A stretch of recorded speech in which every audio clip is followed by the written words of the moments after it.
karakteristik pemerintahan Mulkan Jabriyah ya. Yang pertama, Mulkan Jabriyah itu umumnya hadir sebagai pemimpin di negerinya masing-masing berdasarkan perebutan kekuasaan. Yang kedua, ya, meratanya penindasan dan tirani. Yang ketiga, fragmentasi umat, perpecahan umat. Yang keempat, normalisasi kemungkaran, perbuatan-perbuatan terlarang ya dianggap normal. Yang kelima, intervensi asing, ya, jadi tidak ada independensi. Negeri-negeri Muslim itu ada pemimpinnya, ada rakyatnya, ada hukumnya, tapi nggak punya independensi, banyak dipengaruhi oleh intervensi asing. Yang keenam, pemerintahannya meninggalkan nilai-nilai Quran. Yang ketujuh, tersebar luasnya kekerasan dan keputusasaan. Kemudian yang kedelapan, kesuksesan semu. Ya, kalaupun ada kesuksesan, tapi kesuksesannya bukan yang asli, yang orisinal, tetapi semu sifatnya. Baik, kita bahas satu persatu. Perebutan kekuasaan. Nabi Muhammad SAW menggunakan metafora atau kiasan untuk menggambarkan secara gamblang persaingan kekuasaan yang sengit dengan para pemimpin yang mengutamakan kepentingan pribadi, mengabaikan tegaknya keadilan dan upaya islah atau reformasi. Nabi Muhammad SAW bersabda, yatakadamuna alaiha takadamul hamir. Mereka akan memperebutkan kekuasaan kepemimpinan sebagaimana keledai bertarung. Ya. Jadi Nabi memilih kata keledai karena tadi ya, bahwa mereka umumnya adalah badut-badut gitu ya kan, memang banyak menimbulkan ketertawaan pada masyarakat, terhibur gitu masyarakat, padahal ini hiburan karena ngelihat orang bodoh gitu ya kan. Nah jadi Nabi menggambarkan yang berebutnya tuh keledai. Kira-kira kalau yang berebut keledai, yang ngedukung keledainya apa? Ekornya keledai ya kan. Maka di masing-masing negeri kan berebutan itu, keledai A lawan keledai B lawan keledai C, terus nanti pendukung keledai A lawan pendukung keledai B lawan pendukung keledai C gitu ya. Senang gitu jadi ekor keledai. Nah, era Mulkan Jabriyah memupuk faksionalisme, jadi faksi-faksi bermunculan sebagai cara untuk mengkonsolidasikan kekuasaan, mendorong terciptanya iklim ketidakpercayaan dan persaingan. Partai-partai politik seringkali memprioritaskan agenda politik daripada kesejahteraan kolektif umat sehingga semakin memperdalam perpecahan ya. Baik, Al-Quran memperingatkan terhadap perpecahan semacam itu. Allah berfirman, wa'tasimu bihablillahi jami'an wa la tafarraqu. Berpegang teguhlah kalian kepada tali Allah dan janganlah kalian bercerai-berai. Jadi kalau di dalam sistem Islam ya, kekuatan dari pemerintahan dan rakyat itu adalah kekuatan karena mereka mengikatkan dirinya kepada tali Allah. Jadi sebab bersatunya itu jelas tali Allah. Tapi kalau di dalam Mulkan Jabriyah, sebab bersatunya apa? Karena kesamaan kepentingan gitu. Jadi saling melindungi kepentingan satu sama lain ya kan? Yang ini dapat jatah ini dapat jatah ini, dapat jatah ini, udah jangan saling ganggu ya gitu ya. Nah tapi kalaupun harus ribut ya kan, si pemimpin tertinggi mengesankan bahwa yang ribut tuh antar mereka aja, tapi dia nggak tersentuh ya kan. Makanya kalau dalam teori politiknya Machiavelli itu orang Itali, dia bikin buku tentang falsafah politik Machiavelli yang intinya adalah al-ghayatu tubarrirul wasilah, atau tujuan menghalalkan segala cara gitu ya. Maka dalam teori Machiavelli itu bagaimana caranya si pemimpin ini mengayun-ayun gitu semua kelompok-kelompok di masyarakatnya, kadang-kadang yang ini disayang, kadang-kadang yang ini dipukul ya kan, nanti gantian ini yang disayang, ini yang dipukul gitu kan, sedemikian rupa supaya kalaupun masyarakat benci, jangan benci sama yang pemimpin tertinggi, tapi bencinya sama orang yang kelihatan kayak Bahlul gitu ya kan. Nah, bego banget sih ini orang gitu kan. Nah, jadi yang diserang dia, padahal si Bahlul ini ngejalanin kebijakan dari si pemimpin itu atas instruksi pemimpinnya sebenarnya ya, tapi dia jadi pihak yang dibenci gitu oleh masyarakat luas, bukan si yang bikin kebijakan. Begitu juga yang kelihatannya pencitraannya keterlaluan gitu, ngangkat beras gitu kan, dia yang dihajar gitu ya, padahal dia ngejalanin apa yang diinstruksikan sebenarnya gitu, tapi orang nggak nyentuh yang instruksiinnya gitu. Nah itulah kalau mengikatkan dirinya, menyatunya, merekatnya gara-gara kepentingan. Kalau dalam Islam tidak, kita merekat karena apa? Karena kesamaan ikatan pada tali Allah gitu. Terus Nabi juga bersabda, fala tarji'u ba'di dhallalan yadribu ba'dukum riqaba ba'd. Janganlah kalian seperti orang-orang yang sesat setelahku, yang saling memenggal leher satu sama lain ya. Nah, jadi ini juga red line ya, garis merah yang harus dijaga oleh kaum beriman, bahwa kita itu tidak boleh saling membiarkan ada ghil di antara kita satu sama lain, karena kalau ini kita biarkan, maka syaitan akan menunggangi sampai ke tingkat bukan saja ghil, tetapi bahkan saling berbunuhan. Begitu, saling berbunuhan, na'udzubillah min dzalik ya. Para mulkan Jabriyah digambarkan sebagai saling berselisih satu sama lain untuk memperebutkan kekuasaan sebagaimana sekawanan hewan berebut makanan. Yang kedua, meratanya penindasan dan tirani. Para mulkan Jabriyah menegakkan kekuasaan mereka melalui paksaan dan rasa takut, memaksakan kepatuhan tanpa konsultasi atau keadilan. Iklim yang menindas ini menumbuhkan ketidakpercayaan dan rasa takut di tengah masyarakat. Jadi salah satu, ini juga Machiavelli itu mengajarkan, kalau ingin mengendalikan masyarakat, maka masyarakat harus terus-menerus ditanamkan rasa takut. Gitu.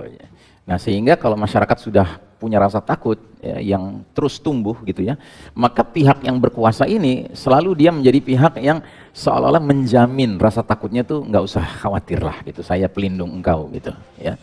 Sebagai contoh misalnya ada konsep good cop and bad cop ya. Good cop itu artinya polisi baik sama polisi jahat.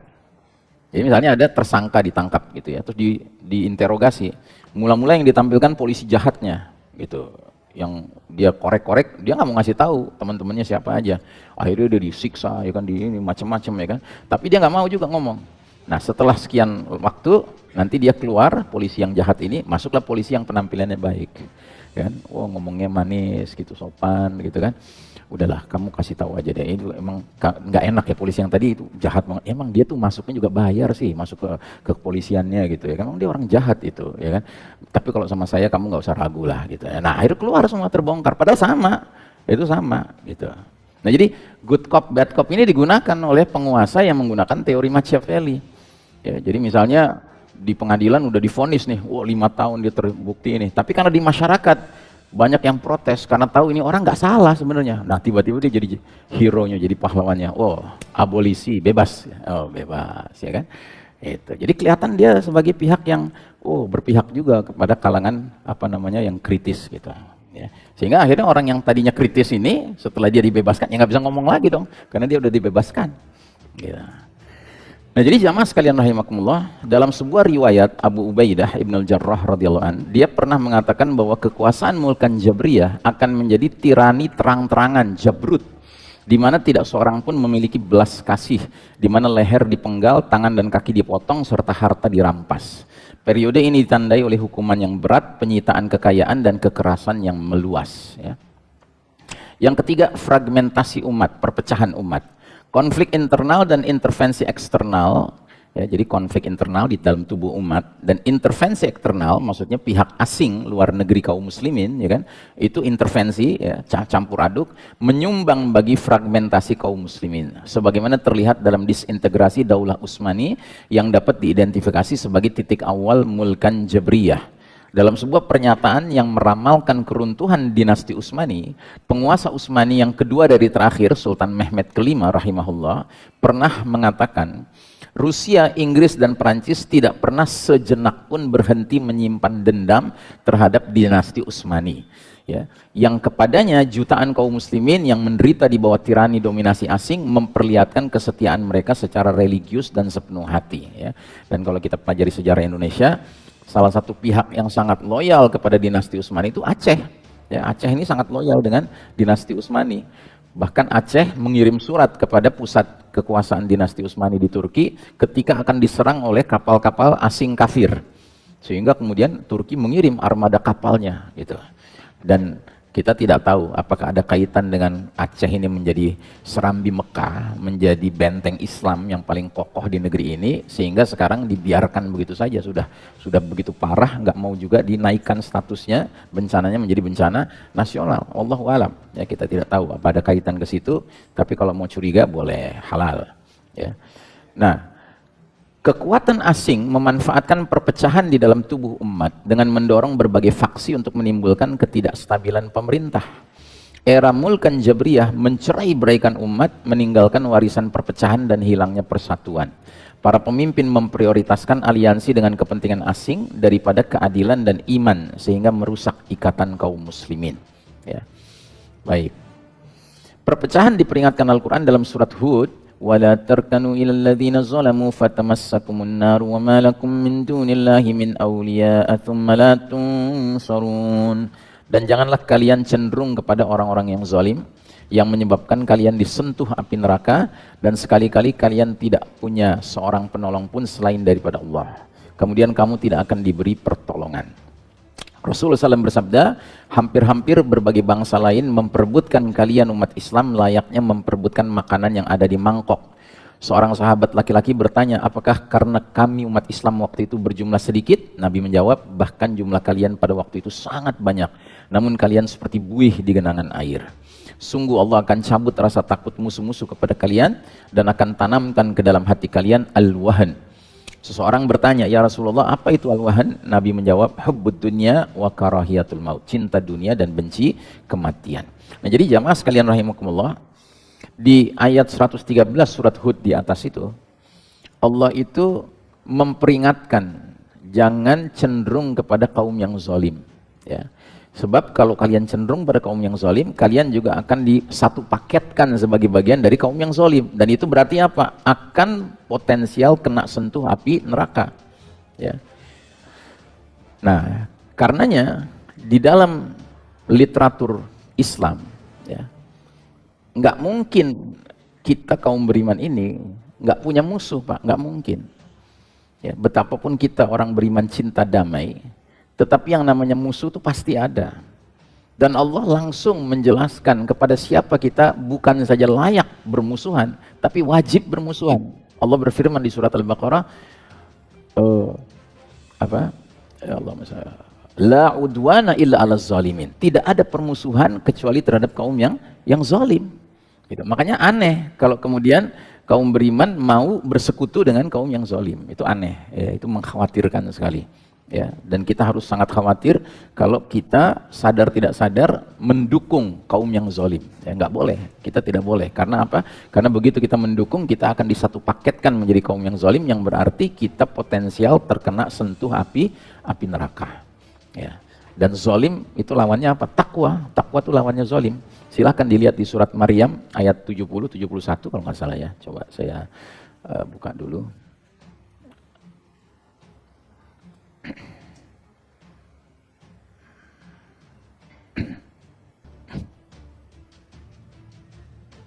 Ada yang sudah ketemu ayatnya?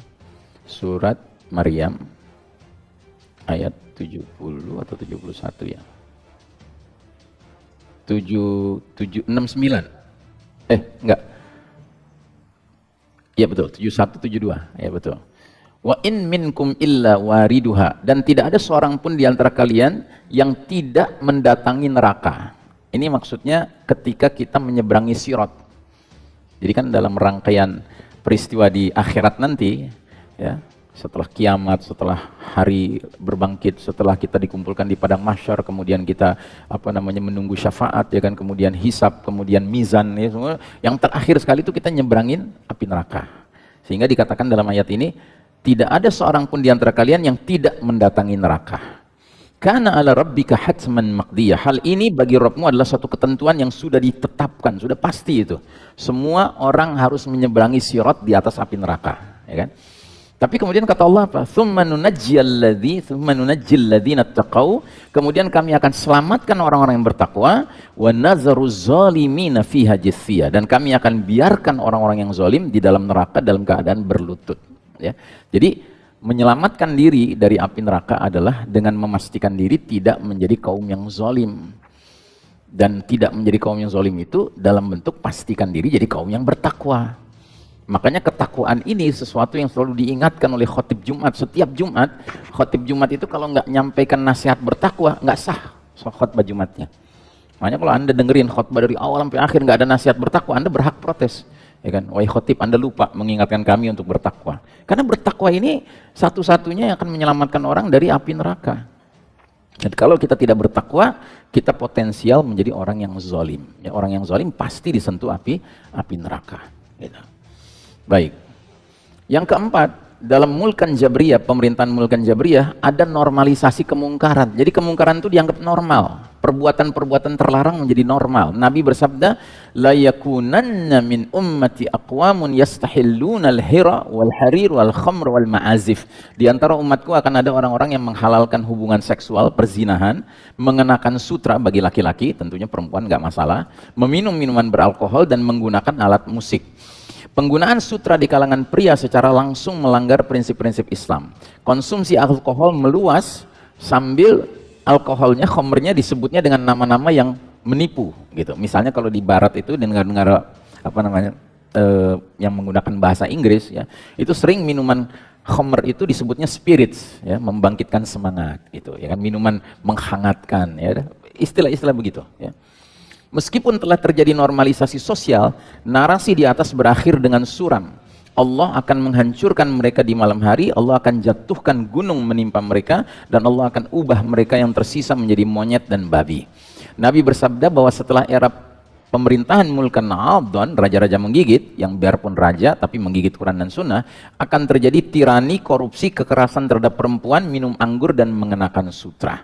Dan memang sekarang ini di masyarakat, korupsi itu sudah sedemikian dianggap normalnya, sehingga kalau ada pegawai baru yang nggak ikut korupsi, dia akan diasingkan, dia akan dianggap sebagai anak baru nih, dia belum ngerti nih permainannya ya kan, tinggal nunggu waktu aja.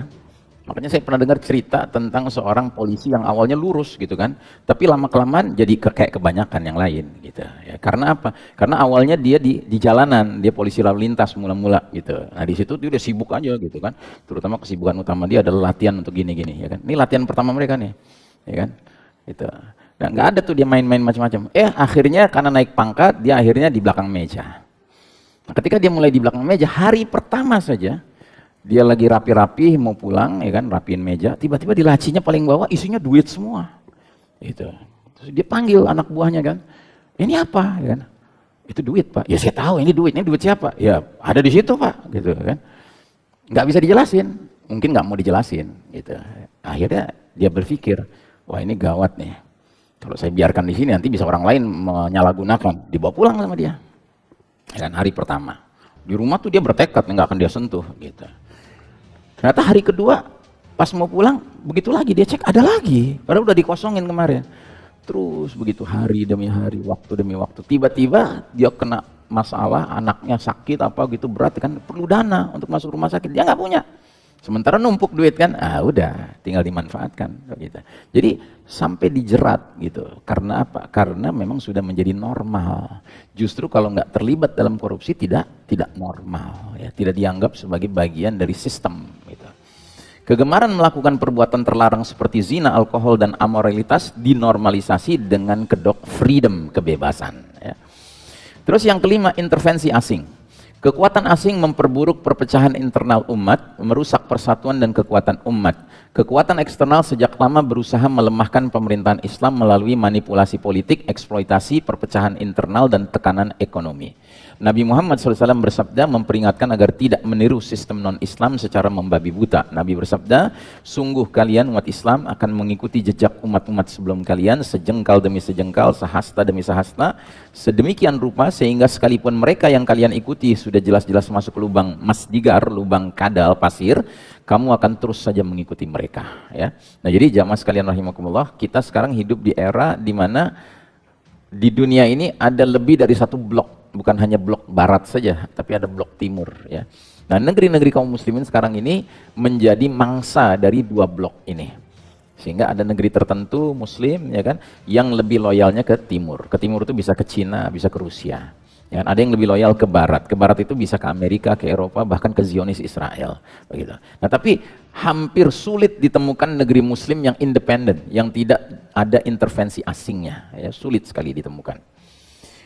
Allah Ta'ala memerintahkan agar waspada dalam menjalin persekutuan atau aliansi. Allah berfirman, Ya ayyuhalladzina amanu la tattakhidhu bitanatan min dunikum la ya'lunakum khabala waddu ma'anittum.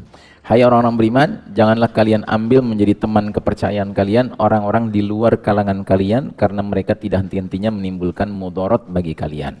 Mereka menyukai apa yang menyusahkan kalian. Dalam menjalin hubungan damai dengan bangsa-bangsa lain, khilafah pemerintahan Islam harus mengutamakan kemandirian dan ketundukan pada prinsip-prinsip Islam. Ya, Al-Quran mendorong aliansi yang seimbang. Ya, Allah berfirman, wa in janahu lis-salmi fajnah laha wa tawakkal 'ala Allah innahu huwas samiul alim. Dan jika mereka condong kepada perdamaian, condonglah pula kepada perdamaian. Dan bertawakkallah kepada Allah. Sesungguhnya dialah yang maha mendengar lagi maha mengetahui. Dengan mempertahankan kemandirian dan menjunjung tinggi nilai-nilai Al-Quran, pemerintahan Islam khilafah dapat menghadapi tekanan eksternal sekaligus menjaga misi keadilan dan persatuan. Jadi artinya kita nggak diharamkan menjalin aliansi dengan kekuatan luar. Tapi posisi kita tidak boleh pada posisi yang diatur. Minimal posisi kita harus setara. Jadi benar-benar ada take and give, ya kan? Kita ngasih ini, dia ngasih itu, kita nerima ini, ya kan? Nah, tapi kalau seandainya posisi kita justru di bawah, kita diatur terus, ya, sampai orientasi perjalanan kehidupan bermasyarakat kita diatur sama pihak asing. Nah, ini nggak benar, ya. Karenanya Allah memberikan patokan bahwa kita harus tetap tawakal kepada Allah Subhanahu Wa Taala. Menolak pengaruh asing sangat penting untuk menjaga integritas khilafah dan memastikan bahwa pemerintahan tetap berakar pada prinsip-prinsip Islam. Jadi lebih baik lagi pemerintahan Islam itu tidak menerima pengaruh asing sama sekali. Itu yang terbaik, sudah barang tentu. Tapi tentunya dengan memastikan bahwa pemerintahan tetap berakar pada prinsip-prinsip Islam. Jangan kayak ada negara gitu kan, oh kita nggak butuh bantuan asing, kita cukup, kita kuat, kita mampu, gitu. Tapi nyatanya kuat kagak, mampu kagak, ya kan? Ini cuma gengsi doang sebenarnya. Atau lebih tepatnya jangannya supaya ada sesuatu yang nantinya terungkap jadi nggak terungkap gitu. Karena kalau orang asing udah datang kan orang asing ngeliat gitu. Yang sebenarnya terjadi ini apa sih? Ya. Baik. Yang keenam, meninggalkan nilai-nilai Al-Quran. Jadi pemerintahan Mulkan Jabriyah itu pemerintahan yang nilai-nilai Al-Quran itu nggak ada dalam kehidupan pemerintahan. Meninggalkan kewajiban agama mengundang datangnya malapetaka dan kekacauan. Allah Ta'ala berfirman, فَلْيَحْذَرِ الَّذِينَ يُخَالِفُونَ عَنْ أَمْرِهِ أَنْ تُصِيبَهُمْ فِتْنَةٌ أَوْ يُصِيبَهُمْ عَذَابٌ أَلِيمٌ. Dan hendaklah orang-orang yang menentang perintah Rasulullah SAW, menentang sunnahnya, hukumnya, perintahnya, ibadah-ibadah yang beliau perintahkan, pernyataan-pernyataannya, ya, hendaknya mereka berhati-hati, jangan sampai mereka ditimpa fitnah, yaitu kekafiran, cobaan, musibah, gempa bumi, pembunuhan, dikuasai oleh seorang tiran, dan lain-lain, atau ditimpakan kepada mereka siksa yang pedih. Jadi, kalau sebuah pemerintahan dengan sengaja meninggalkan kewajiban agama, sudah barang tentu pemerintahan itu terancam oleh Allah Subhanahu Wa Taala lewat berbagai kemungkinan fitnah, ya, bisa fitnah kekufuran merajalela, cobaan, musibah, gempa, ya, lain sebagainya, ya. Meninggalkan nilai-nilai as-sunnah menyebabkan kemungkaran menjadi norma di mana penindasan dan kerusakan moral mendominasi struktur masyarakat. Di bawah pemerintahan tirani, umat secara bertahap bergeser jauh dari nilai-nilai Al-Quran. Materialisme, sekularisme, dan mementingkan pribadi menggantikan keadilan, kerendahan hati, serta sikap bertanggung jawab, ya. Dulu seorang Umar bin Khattab itu sampai sulit mau tidur malam karena membayangkan kalau sampai ada seekor keledai saja di Baghdad yang jatuh lalu mati karena jalanan di Baghdad itu nggak dibenahi, nggak dijaga maintenance, ya, pemeliharaannya, maka dia khawatir sekali. Padahal itu seekor keledai. Gitu. Nah, bagaimana lagi dengan nyawa seorang manusia? Ya, satu orang saja meninggal di bawah kepemimpinannya, itu risau sekali. Pemimpin di zaman dulu, ya, zaman orang-orang beriman dulu, ya kan? Tapi karena kepemimpinan Mulkan Jabriyah ini memang fahamnya materialisme, ya, materialisme itu kan tolok ukurnya keuntungan duniawi. Selagi keuntungan duniawinya nggak terancam, nggak ada masalah, ya kan? Mau berapa juga yang mati, ya namanya kematian kan pasti datang. Gitu. Ya. Dengan ringannya, ya. Jadi nggak ada kerendahan hati, nggak ada sikap bertanggung jawab, dan dia tidak mengkaitkan urusan dia memimpin di dunia ini dengan hari berbangkit, nggak ada dia kaitkan, ya. Dia tidak ada kesadaran yaumul hisab, tuh nggak muncul dalam dirinya, ya. Yang penting bagi dia jangan sampai dia terjerat hukum di dunia ini, apalagi sampai masuk penjara. Itu saja yang dia khawatirkan. Tapi penjara abadi dan hakiki di akhirat dia nggak khawatir, ya. Allah Ta'ala memperingatkan agar jangan membiarkan diri tenggelam dalam memperturutkan keinginan dan harta dunia dengan cara mengingat pertanggungjawaban di hadapan Allah. Nah, jadi kalau pemimpin tuh ingat hari pertanggungjawaban di hadapan Allah, dia tidak mungkin menjadi pemimpin yang tidak bertanggung jawab. Dia pasti peduli dengan satu nyawa saja dari rakyat yang dia pimpin, dia peduli ya.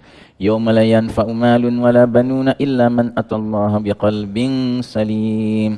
Hari di mana tidak ada manfaat bagi siapapun harta atau anak-anak ya, melainkan orang yang datang dengan qalbun salim. Qalbun salim itu hati yang sejahtera, hati yang bersih ya.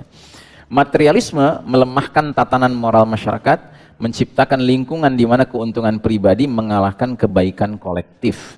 Memulihkan kembali khilafah tidak hanya menuntut reformasi politik, melainkan juga kebangkitan spiritual agar selaras dengan prinsip-prinsip ilahi.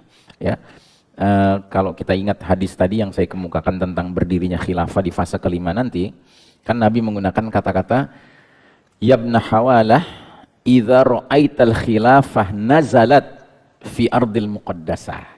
Hai Ibnu Hawala, kalau kamu sudah menyaksikan khilafah turun ya di Ardul Muqaddasah, di Baitul Maqdis ya, berarti khilafah itu pemberian dari Allah. Ya, khilafah itu bukan sesuatu yang kita mau ngotot kayak apapun memperjuangkannya, ya nggak akan tegak dia. Ya. Jadi dia murni adalah karunia dari Allah. Gitu. Nah, cuman kewajiban kita ya, dalam rangka mempersiapkan diri untuk menghadapi khilafah yang tegak nantinya ya, adalah menjadikan diri kita pantas menjadi warga khilafah. Itu loh. Nah, di antara kepantasan itu apa? Kita harus terlibat dalam nahdah ruhiyah, kebangkitan spiritual. Jadi kita harus jadi pribadi-pribadi yang menunjukkan kepada masyarakat dunia bahwa kita ini peduli dengan aspek ruhani. Ya, karena apa? Karena pada hakikatnya berdirinya khilafah, tegaknya khilafah itu bukan semata-mata sebuah reformasi politik, tapi dia adalah sebuah keadaan di mana masyarakat secara kolektif menghayati bahwa kehidupan ini harus dengan kebangkitan spiritual, kebangkitan rohani. Ya, baik. Yang ketujuh, tersebar luasnya kekerasan dan keputusasaan. Kekerasan dan kekacauan yang berlangsung terus-menerus ya di era Mulkan Jabriyah ini menyebabkan banyak orang memandang kematian sebagai hal yang lebih baik daripada hidup. Nabi Muhammad SAW menjelaskan bahwa sebagian umat Islam di akhir zaman akan melewati kuburan dan akan berkata, ya laitani makanahu, seandainya aku ada di tempatnya. Jadi artinya dia mending udah deh saya di dalam kuburan aja deh, mati aja dah gitu ya. Saking beratnya kehidupan, saking kerasnya kehidupan dan menimbulkan keputusasaan. Nabi Muhammad SAW menggambarkan zaman kekacauan diiringi dengan kerakusan dan melemahnya pengetahuan Islam, sehingga Nabi bersabda, menjelang dekatnya as-sa'ah, hari kiamat, akan tiba hari-hari di mana kejahilan tersebar luas, pengetahuan agama dicabut, dan banyak terjadi al-haraj. Sedangkan al-haraj maknanya pembunuhan. Ya, dan pembunuhan itu bisa bermakna benar-benar ada bentuk pembunuhan manusia dengan manusia, maupun pembunuhan karena membiarkan nyawa itu melayang ya, karena bencana atau apa ya kan, itu termasuk haraj sebenarnya. Yang kedelapan, termasuk yang juga menjadi karakteristik Mulkan Jabriyah, munculnya kesuksesan yang semu, kesuksesan yang palsu ya. Para maklar penguasa yang jahat dan korup tampaknya telah memonopoli kekayaan dan keamanan pada masa ini. Allah Ta'ala berfirman, ya'lamu annamal hayatud dunya la'ibun wa lahu zinatun wa tafakhurun bainakum wa takathurun fil amwali wal awlad. Ketahuilah bahwa sesungguhnya kehidupan dunia ini hanyalah permainan dan suatu yang melalaikan, perhiasan dan bermegah-megahan antara kalian, serta berbangga-bangga tentang banyaknya harta dan anak. Ayat ini diakhiri dengan firman Allah yang berbunyi, dan tiadalah kehidupan dunia ini selain daripada kesenangan yang menipu. Al-Hadid ayat 20. Keberhasilan yang tampak dari para tiran hanyalah merupakan ujian dari Allah yang akan menjadi pengantar bagi kehancuran mutlak mereka. Jadi kayak sekarang ya, ada satu penelitian yang menyimpulkan mana negara yang paling sejahtera di dunia ya. Nah, itu salah satu badan penelitian itu menyimpulkan negara yang paling sejahtera di dunia itu New Zealand, Selandia Baru. Kenapa? Karena di Selandia Baru itu masyarakatnya semuanya tuh per kapitanya itu tercukupi gitu. Termasuk juga Swedia. Dia di Swedia itu bukan saja tercukupi, tapi bahkan semua warga itu berhak mendapatkan uang cuma-cuma dari negara, begitu. Ya, nah, jadi ini apa namanya, bentuk-bentuk kesuksesan semu. Karena apa? Karena tolok ukurnya cuma materi. Gitu. Nah, Islam tidak membenarkan kita ikut-ikutan berbangga-bangga dengan kesuksesan semu. Nah, cilakanya sebagian umat Islam kemudian menjadikan ini sebagai tolok ukur. Nah, coba lihat tuh, negara kafir aja bisa begitu, ya kan? Padahal ya tentu kesuksesan tolok ukurnya nggak boleh hanya materi saja, hanya uang saja begitu. Memang uang itu penting, tapi uang itu bukan sesuatu yang bisa menyelamatkan orang di akhirat nantinya. Gitu. Nah, karenanya kesuksesan semu ini menjadi salah satu dari hal yang paling menonjol di dalam Mulkan Jabriyah, ya. Termasuk ya, tadi kembali kepada politik Machiavelli, seorang pemimpin yang menggunakan konsep Machiavelli, dia itu sibuk menjaga keseimbangan antara kelompok-kelompok politik yang sebenarnya saling bermusuhan, berkompetisi. Nah, dia jadi kayak semacam penyeimbangnya gitu, dia yang jaga. Jangan ada yang terlalu disayang, jangan ada yang terlalu dibenci, supaya semuanya tuh bisa hidup bareng-bareng. Tapi kan semua ini semu, ini kan kedamaian yang semu gitu loh. Kedamaian yang semu ini, bukan kedamaian yang hakiki. Keberhasilan yang tampak dari para tiran hanyalah merupakan ujian dari Allah yang akan menjadi pengantar bagi kehancuran mutlak mereka. Ya, Allah Ta'ala berfirman, "Wala tahsabannallaha ghafilan 'amma ya'maluz zalimun." Janganlah kalian kira Allah lalai terhadap apa yang dilakukan orang-orang yang zalim. Dia hanya menangguhkan mereka sampai hari ketika semua mata akan terbelalak ngeri. Sekularisme dan materialisme yang tertanam kuat selama era Jabri, Mulkan Jabriyah maksudnya, menggeser prioritas masyarakat dari integritas ruhani menuju pengejaran kepentingan duniawi. Nah, ini yang sekarang terjadi di kebanyakan masyarakat termasuk negeri kita. Berapa banyak orang sekarang kalau diajak untuk khusyuk ya dalam urusan membangkitkan rohaninya, ya kan, dia menganggap bahwa yang penting kan gue makan tiap hari, yang penting terjamin gue hidup, ya kan, ada tempat bernaung gitu kan, hal-hal yang sifatnya zohir yang memang semua orang juga perlu dengan itu. Tapi kan kalau kita berpikir sebagai orang beriman, hidup kita ini bukan sekedar memenuhi kepentingan-kepentingan fisik itu saja, kepentingan duniawi itu saja, begitu. Nabi selanjutnya memperingatkan kaum muslimin, aku tidak takut pada kemiskinan kalian, tetapi yang kukhawatirkan atas kalian apabila menjalani kehidupan mewah seperti umat-umat terdahulu, sehingga kalian akan saling bersaing untuk mendapatkan kemewahan itu sebagaimana mereka dulu saling bersaing, dan hal itu akan menghancurkan kalian sebagaimana hal itu menghancurkan mereka, ya. Jadi karena memang kebangkitan rohani bukan menjadi hal yang prioritas, bahkan nggak dimasukkan dalam keseluruhan penilaian kesuksesan, ya. Jadi akhirnya kebangkitan rohani itu dianggap hal yang sepele gitu, hal yang remeh saja gitu. Makanya bisa terjadi itu sebuah lembaga pendidikan yang dikenal sebagai lembaga Islam, pendidikan Islam, ya kan, tetapi kemudian tampilnya aneh sekali gitu, ya kan. Dalam memperingati Maulid Nabi misalnya kan, wanita nari-nari dengan pakaian yang nggak karuan gitu ya, kok bisa begitu, ya kan? Ya karena apa? Karena kebangkitan rohani itu nggak ditumbuhkan.